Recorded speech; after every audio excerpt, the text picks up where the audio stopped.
Every day, something dramatic happens in the Caribbean that affects our lives. We'll give you the details. We'll give you the facts on Caribbean Perspective with Eddie Frederick. Here's Eddie Frederick. So glad you can join us. As crime and criminals inch their way into epidemic proportions in CARICOM countries, Jamaica's PSOJ leader is calling for tougher security measures. This story takes the lead in today's edition of Caribbean Perspective for Thursday, 3rd November 2022. Details when we return. The hurricane season is now upon us, so we as Caribbean people need to remember to think safety and be prepared. Avoid venturing outside during a storm or hurricane, especially if there are strong winds. Rooftops and other debris are often blown about and can cause great damage.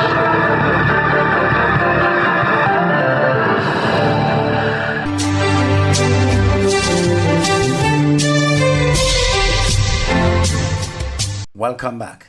President of the Private Sector Organization of Jamaica, the PSOJ, Keith Duncan, is calling for stronger security measures to remove criminals he considered terrorists from the nation's streets.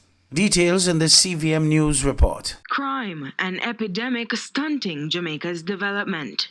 Expressing a desire to see Jamaica thrive, Private Sector Organization of Jamaica's president, Keith Duncan, is calling for enhanced security measures to combat the prevalence of violence in Jamaica. Enhanced security measures because we need to focus on the violence producers, which are behaving like terrorists, local terrorists.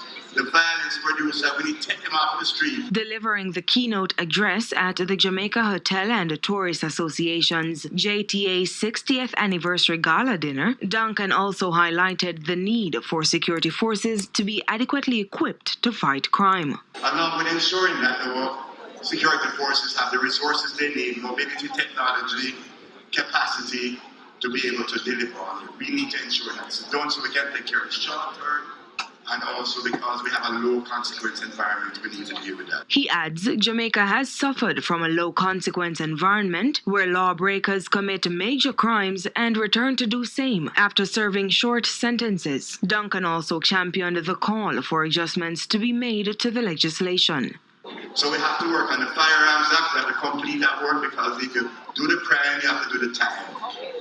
We have to finish the bail act. Because people commit the crime and then get bailed 2 days and out the street. We have to work on those things. We have to work on the unexplained wealth orders because the onus must be on you, the person who can't explain where you get all this money from and all this wealth and all these. You need to explain or you went to prison. He hopes the source for crime will be uprooted through social and economic transformation of communities, similar to initiatives such as Project STAR, recently launched by the PSOJ. Nasika Aliman reporting for CVM Live. Meantime, the string of robberies occurring lately has prompted fresh calls for stiffer measures on illicit activity in St. Lucia. The call is coming from former National Security Minister Herman Gill Francis. Don Nicholas of the DBS News World reports. Former National Security Minister Herman Gill Francis says the high unemployment rate is a main contributing factor to the crime wave in St. Lucia. He drew the conclusion as he lamented the recent uptick in armed robberies. He believes a stronger message must be sent to the criminal elements that such an assault on the nation's people and businesses will not be tolerated. He cited the incident in Labrie a couple weeks ago as a case in point. Bandits who targeted a gas station and stole cash and other valuables were confronted by a police officer as they attempted to escape. A shootout ensued and one of the men was injured and captured. The items were recovered. You must also empower legal licensed firearm holders that when you catch these criminals in the act, that you deal with them efficiently and effectively. That is the message we need to send out there. So the young man who got shot in Labrie, that's a good example. We cannot continue allowing the business places in Castries and other places around the island to be just robbed at will. Yes, it is. We are lucky that nobody has died, but it's going to escalate to a stage where people are going to be killed in those sort of things. So they as a government must come forward and say, hello, enough is enough. All right, we are going to do what we have to do. Last Wednesday, 3 businesses were again targeted by bandits. Around 12 noon that day, 4 armed men entered the Mount Bakery and, after ordering staff onto the floor, escaped with at least 2 days of earnings. Less than 2 hours later, the microlab on Chelsea was stormed. In similar fashion, 4 armed robbers entered the medical facility and made off with phones, jewelry, laptop computers, and money. Then at 10:30 p.m., 3 men armed with cutlasses entered the Brigham Hill guest house in Ancillary, but a scuffle between the bandits and those at the establishment resulted in 1 man being apprehended. While not putting the blame on any government, Mr. Francis believes the SLP administration must take the bull by the horn and do what it takes to solve the crime situation. By coming out and condemning what is happening there. Not this fly-by-night statements or we feel sorry for this and sorry for that. That is nonsense. We are going to take our streets back, okay? And the police are going to do what they have to do. Police, though, have been making some headway. During an operation conducted at Wilton's Yard last Thursday, 4 individuals were arrested and charged in connection with the microlab incident. 2 male juveniles were ordered to the Boys Training Center. The other 2, a male and female, charged for handling stolen goods and possession of illegal ammunition, were granted bail. For the DBS News World, I'm Don Nicholas.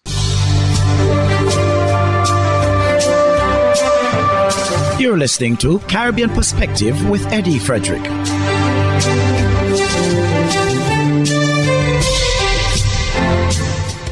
And still on some crime news, this time out of Trinidad and Tobago.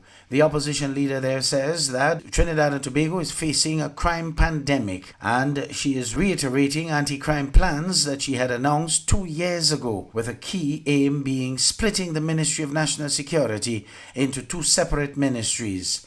TV6's Jewel Brown reports. In a statement issued while the Prime Minister was chairing a meeting of the National Security Council on Monday, Opposition Leader Kamla Persad-Bissessar said Trinidad and Tobago is currently in the midst of a crime pandemic.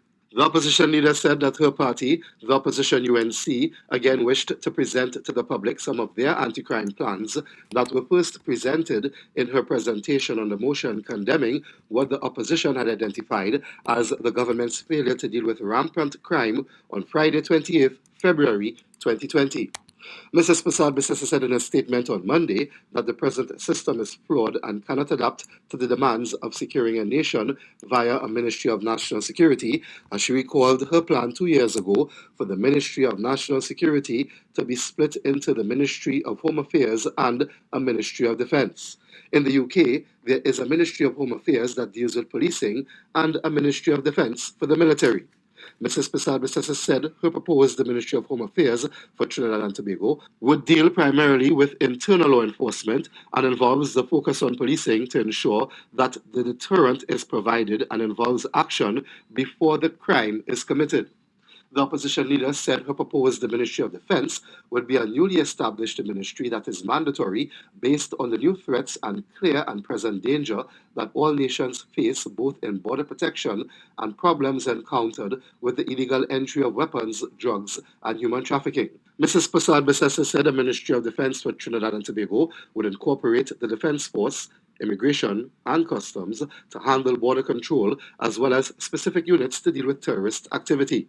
The government has been critical of the opposition for not supporting the 2022 bail bill that sought to allow for the continued denial of bail for 120 days for those charged with specific violent crime offences under the Bail Act and its previous amendments for a further period of 12 months from August 5th of this year to August 4th of next year.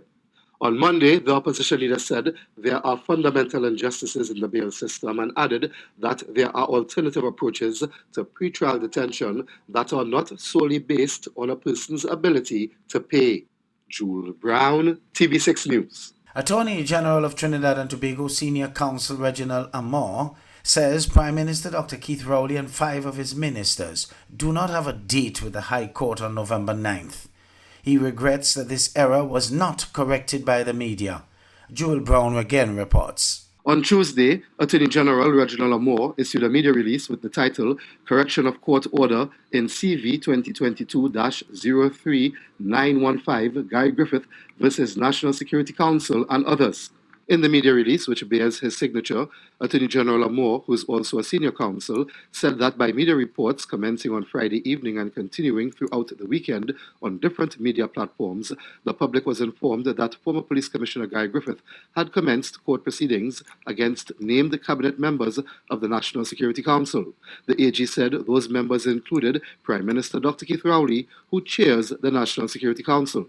Attorney General Amor continued to reference the media reports that Mr. Griffith had obtained a court order by which those cabinet members had been summoned to appear before the court on the 9th of November 2022. The Attorney General said he has ascertained that 2 court orders were issued by the High Court in this matter, with the second, in his words, correcting the first. Attorney General Amor said that Order Number 1, dated Friday 28 October 2022, was issued by the High Court at 4:18 p.m. that afternoon, and by that order, the named cabinet members were ordered to appear before the court virtually on the 9th of November 2022. However, the AG said on Tuesday that Order Number 2 was issued by the High Court on Saturday 29th of October 2022 at 10:45 a.m., correcting Order Number 1 and removing that part which he said had incorrectly ordered the members of Cabinet to appear before the court on the 9th of November 2022. Attorney General Amor said that accordingly, the members of the National Security Council are not summoned to appear before the judge on the 9th of November or at all, as originally reported. The AG further said that it is unfortunate that this error was not corrected by the media. Attorney General Amor also provided the media with a copy of the second order with the words at the top in red, corrected pursuant to Part 4310 of the Civil Proceedings Rules 1998 as amended on the 20th day of October 2022 by reason of the court inadvertently forwarding the incorrect version of the amended order for perfection. The Attorney General said Mr. Griffith's application is scheduled to be heard before the court on November 9th, when legal representation will be made before the judge on behalf of the members of the National Security Council and all interested parties. Jules Brown, TV6 News. Guyana's opposition leader Aubrey Norton on Friday said that the Cooperative Republic of Guyana is experiencing the elements of the Dutch disease. In light of this, he roasted the government for not putting adequate programs in place to ensure Guyana does not fall prey to the disease. Shema Arlene of HGP Nightly News tells us more. From the onset of the first oil discovery in 2015, Guyana was warned not to fall prey to the Dutch disease, the resource curse that enables development in one sector at the expense of others. But opposition leader Aubrey Norton believes that the elements of the disease are already lingering within the economy. Speaking on the program The Narrative, Norton roasted the government for not attempting to develop the non-oil sectors. We are already experiencing elements of the disease curse in the sense that almost immediately the non-oil sectors begin to lag behind.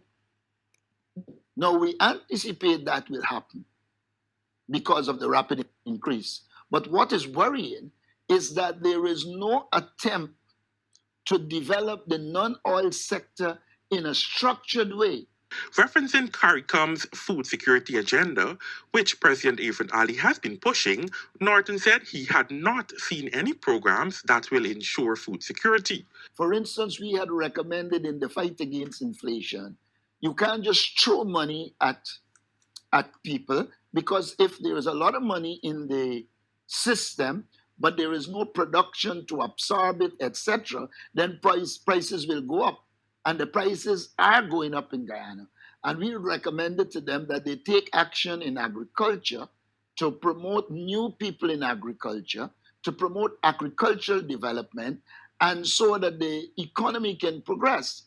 Furthermore, the opposition leader noted that Guyanese are not enjoying the fruits of the oil and gas sector. As such, he called on the Ali-led administration to ensure that Guyanese benefit from our oil resources. Only on Wednesday, ExxonMobil announced 2 oil discoveries in the Stabroek block.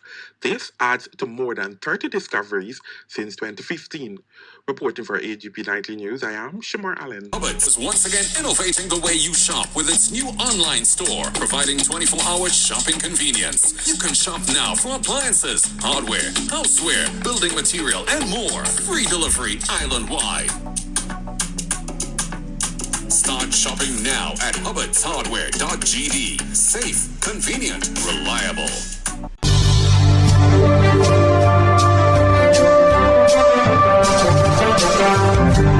I am Eddie Frederick, wishing you a restful weekend. This has been Caribbean Perspective, a whole new approach to highlighting developments in the Caribbean. In the meantime, please continue to log on to CaribbeanPerspective.com for more daily news and more.